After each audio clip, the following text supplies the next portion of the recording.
Thank you for joining us on this episode of Sports Talk. I am joined by the one and only Chris Paul, Super Bowl champion. How does that sound? Sound like it got a little nice ring to it to me. Right? I'm real blessed to be here. I'm real blessed to be in this position, so I thank y'all for having me.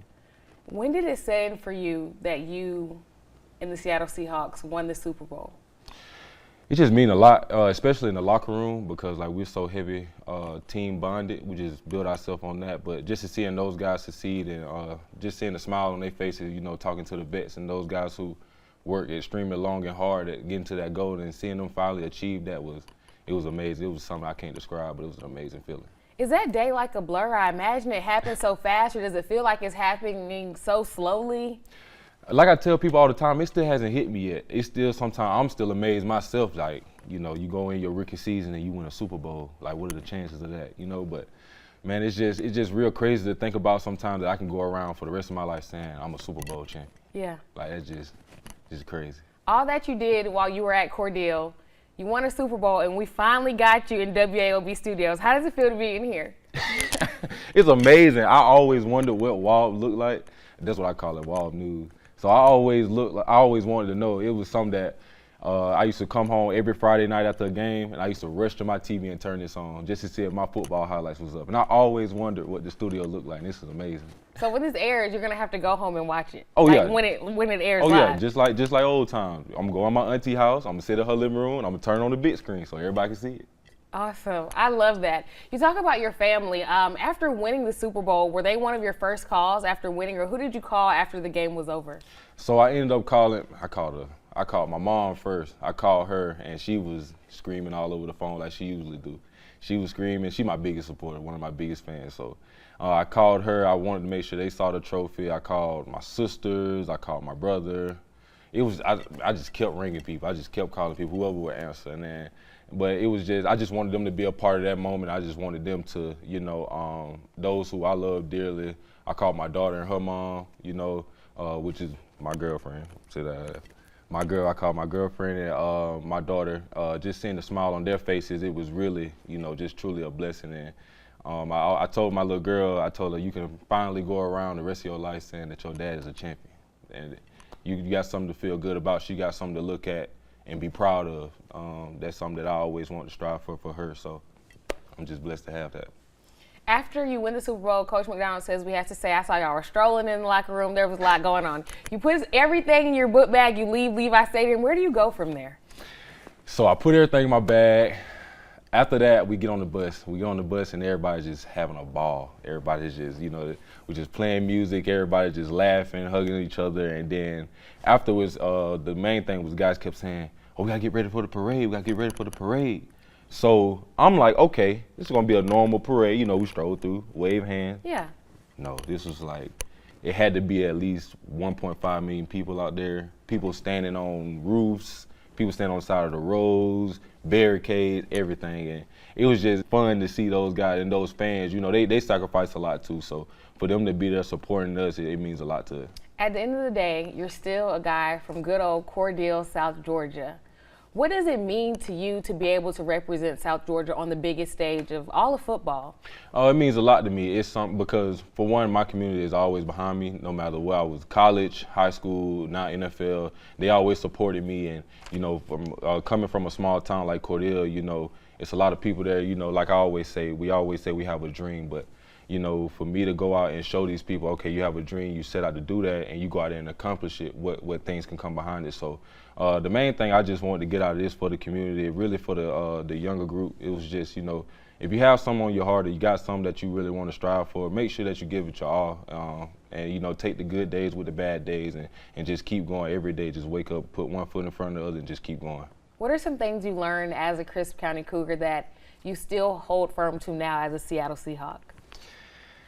It's a lot, but the main thing that I hold is really the importance of having a village behind you. From the time that I was younger with the group that I played with to the time we graduated, you know, they always packed that den out. They always was loud. They was energetic. So just always just instilling that, you know, that you always got somebody behind you. You always got somebody with you. You got a lot of notoriety starting in high school. I've heard you talk about you want to let everyone know you were an all-state running back in high school. I was, and I was a tight end. I be trying to tell my teammates that they don't believe because they say I can't catch. Well, I haven't seen you try to catch, but I mean, well, you did tell me you had a pick six that you I wanted did. to be on WALB, I did. but we didn't get it in. But we're making up for it right now. We're sorry about not getting that pick six on there. Like I said, I didn't shoot the game, but hopefully this will make up for it. But playing in high school, Crisp County, playing linebacker, running back. What are some things you learned from toting that rock that helped you become a really good linebacker? Just a resilience, especially that's just something that my coaches and my pops, my dad was my coach as well. So just resilience, and one thing they always said that stuck with me, and I heard coaches in college say it and in the NFL, when you got the ball in your hands, you got the program in your hands, you got the fans in your hands, so it's important that we take care of it. So the main thing is just, taking care of the football is just like taking care of anything else in life, whether it's class or practice or whatever. So just taking that day by day and just taking those little acronyms that they say to me and applying it to my everyday life.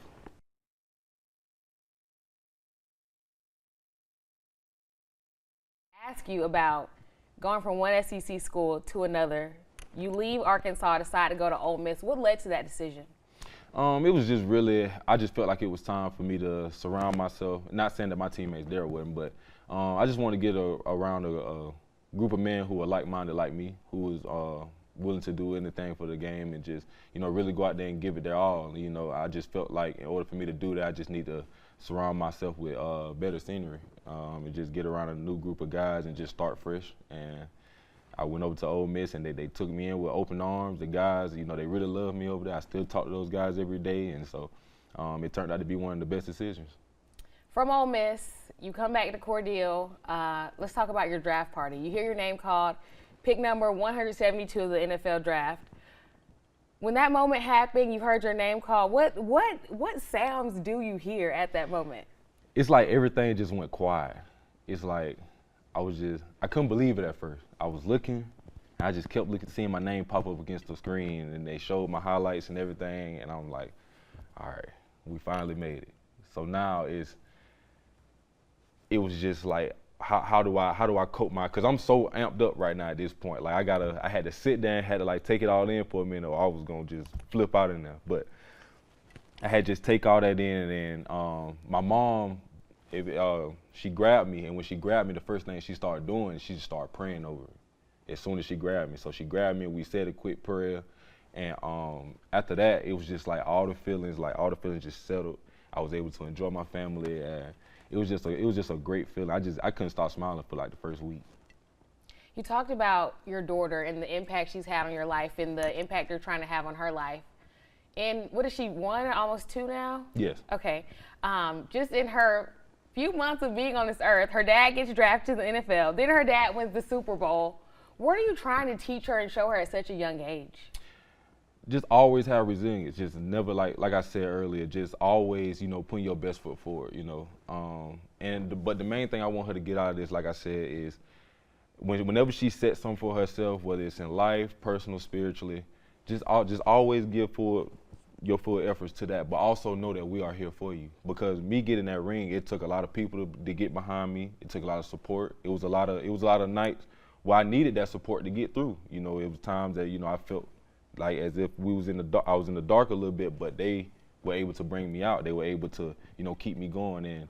And she's one of the main reasons why I get up each and every day and I keep going, because, just looking at her, you bring a life into this world, and I look at her and I see myself when I was younger. So I was just thinking of things like, what would I want to teach my younger self? This is my opportunity to do that. So now, like you said, ended up getting drafted, ended up winning the Super Bowl. It was like, I want her to be able to say, okay, yes, these things are good, but I want everybody to look at the aspect as of what it took to get there and how he manifest all that.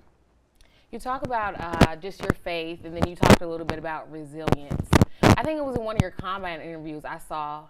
He asked you, what are coaches getting when they get Pooh, and you said you wanted them to know that they're getting a God-fearing man. To go to L.A., things not work out in L.A., but then end up on the Super Bowl winning team. How did that affect your faith? Man, and it's crazy because I was talking to my sister about this the other day. It just really opened my eyes to, one, God is actually God is actually listening to me. Hello. He's actually listening to me, and you know, and I was never left. Like he never left me. Even when I felt like he did, he never did. He was always there. He knew when I got cut from LA what was in my future. But I just had to believe that. And at the time it was hard because, you know, you give all your efforts and you do all this and it just wasn't good enough. But it was like, okay, let me sit back and let me step back into what I know best. That's prayer. That's getting closer to him. Well, okay. And as my journey kept going, I could just feel myself and my faith kept growing. It just kept growing until one day I look up and I'm a Super Bowl champion. Yeah. And it's like, where all this come from? You know? And it's crazy. I went home that night and I remember I went home and I fell to my knee. I just started saying thank you. I was just saying thank you, Lord. And I could just feel it just felt like he just grabbed me, like he just hugged me. I could feel him there. And I was like, man, that was like one of the best feelings ever because, you know, even when I felt like this ain't looking too good, this ain't working. He said, no, just keep following me. I got you. And we here now. He showed you. He did. The righteous are never forsaken. That makes me think back to your dad's Twitter. His pinned picture on your Twitter, on his Twitter, is a picture of you, and then it says Jeremiah 29:11. You know, the plans he already has for you, and it was already written for you. The story was already written for you. And one thing that I put, I had made an Instagram post when I had got cut from LA, and the caption of it was already written. Oh, wow, I didn't even know that. That was the caption of the picture. It's already written. Yeah. And so when we ended up winning the Super Bowl, that was the first thing I put on my Instagram story. And I put his hashtag on it that he always put. Oh, wow. I love that. That made me a little bit emotional. That is a beautiful story.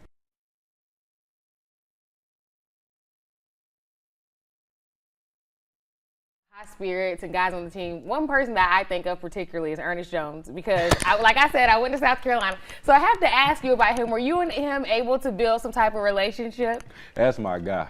EJ. Man, he was one of the first ones when I came in. And it's crazy because I had asked him, I was like, where you from? And he was like, man, you're not going to know. Ware County. And I was like, I promise you I am. He was like, I'm from Georgia. Oh, I was like, okay, what part? He was like, Pooh, you not going to know. I said, what part? He said, it's in South Georgia. I said, okay, what we talking about Albany? We talking about Austin? What? He was like, no, Waycross. And so then I was like, oh, okay then. He said, you know what that's at? I said, well, I'm from Cordell. We instantly clicked. Nice. Instantly clicked. We instantly clicked together. And ever since that day, we've been the closest. He probably one of the closest one I'm close to in the locker room. But EJ, man, he took me under his wing. He showed me the route because he had been in the league. He coming up on year 6 now. Mm-hmm. So I was asking him. We play the same position as well. So I was asking him about, you know, what it take to stay in the league that long, and he told me everything about dieting and take care of your body and everything. So he really helped me out a lot, and I can't thank EJ enough for that. You talk about those South Georgia guys in the locker room. What is something that makes South Georgia guys different? I say Southern hospitality. And that's the main thing I keep hearing from coaches too. But they also like that there's nothing but we look like football is different down here in South Georgia. Yeah. It's not just a football game. And they can see that by the way that we play and how we play through anything. So they like that, and they like the way that we care about football, but as well as how we carry ourselves outside the facility. Now, I want to learn more about the practice squad. Even myself, I think as journalists, fans, they don't really understand what the practice squad is. Like, you really are actually on the team. Right. Walk me through a day of when you come to the facility, a week of practice. What does that look like? So I do everything with people who are on the active roster. So we lift together, we go to meetings together and everything. Mainly my role is to just get those guys ready for Sundays. So during practice, you know, we on the scout team and we trying our best to give them the best look possible. So it's like whether it's special teams, I will go to the defensive side and give the offense a good look. So I'm going against Sam Darnold, Kenneth Walker, and all Jackson Smith and Jigba, all those guys. Yeah. And our main thing on the scout team is we gonna give them the best look possible. So when they go out here on Sundays, there's nothing that they haven't seen like throughout the week. And I feel like that contributed to the success that we had this season. And they tell us that all the time in the locker room. Like, even in team meetings, they'll stop a meeting and be like, you know, let's just give a hand to those guys. Because, like, Yeah. Even though people on the outside don't see that, they putting in the same, if not more, work than we are, getting us prepared throughout the week. So, and that's a cool thing to be a part of with a team like that who recognize stuff like that. And man, it's just awesome.